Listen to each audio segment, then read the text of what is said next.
One small step for man, one giant leap for mankind. Okay. Hey y'all, welcome back to another episode of Mayla's Mystery. This time actually with Kayla, because she's actually here and we're not being stupid and waiting till the last second to do this. Yeah. Sorry. Yeah! To do this. Yeah. Sorry. Yeah.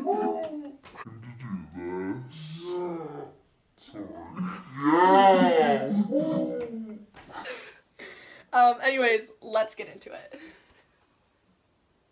Excuse me. Today we'll be investigating the space race and the moon landing. Before we get into the mystery, let's establish some context. After World War II, capitalist U.S. had tensions with communist Russia. This was the start of the Cold War, which lasted until the late 1980s. During the Cold War, though, there was an intense battle for superiority in all ways, whether that be technological or land-based expansion and power. We will be focusing on the space race during the 1950s and 60s. It's still you. Oh, shit.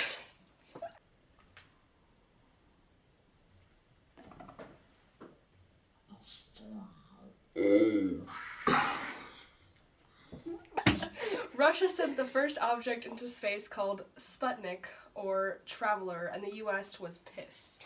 So in 1958, the U.S. launched its very first satellite, which was built by the military. Soon, however, Eisenhower established the National Aeronautics and Space Administration, aka NASA.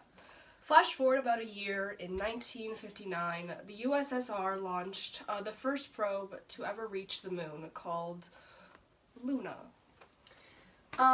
Okay, now so far the U.S. is kind of losing in every way. I don't know why we say we won the space race. Russia really literally won everything else except for getting people on the moon. Like, that's not... Whatever. Flash forward in the USSR again beats the US to sending the first person into orbit around Earth. The US launched a similar but lighter capsule for human exploration, first with chimpanzees and then with humans. Alan Shepard was the first American in space. Now comes the fun part, the moon landing. In July of 1969, the U.S.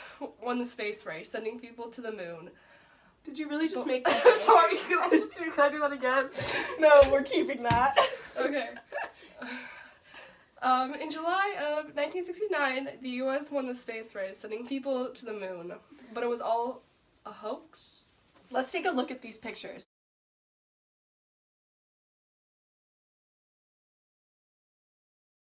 Notice anything? In some photos, the crosshairs appear to be behind objects. The cameras were fitted with a Rezo plate, a clear blast plate with a reticle etch on, making it impossible for any photographer's photographed object to appear in front of the grid. Conspiracists often use this evidence to suggest that these objects were pasted over the photographs and hence obscured by the reticle. This effect only appears in copied and scanned photos, not any originals, and it is caused by overexposure. Yeet! This theory is false. Do you think that they just, photoshopped a bunch of people onto that picture that they took? I mean, people do whatever they want. Sure, I don't know. I mean, magazines are photoshopping, so why wouldn't NASA? That's true, but, also at the same time, would you really do that? That's kind of dumb. But, that's just my opinion. It's a little stupid. Just a little stupid. Now on to our next theory. Our next theory is when you see pictures of flag, it looks like it's moving. So conspiracy theorists say that there's no gravity on the moon, therefore it can't be real. However, the flag was fashioned to a T-shaped rod so that it did not hang down. The flag only seemed to flutter when the astronauts were moving it in position, without air drag. These movements caused the free corners of the flag to swing like a pendulum for some time. The flag was rippled because it had been folded during storage. The ripples could be mistaken for movement in a still photo. Video shows that when the astronauts let go of the flagpole, it vibrates but briefly remains still. Therefore, that theory is debunked.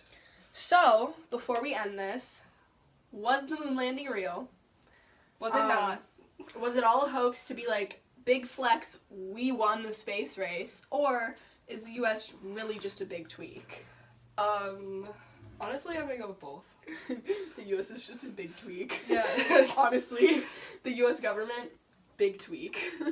The US in general, big tweak. Americans, big tweak.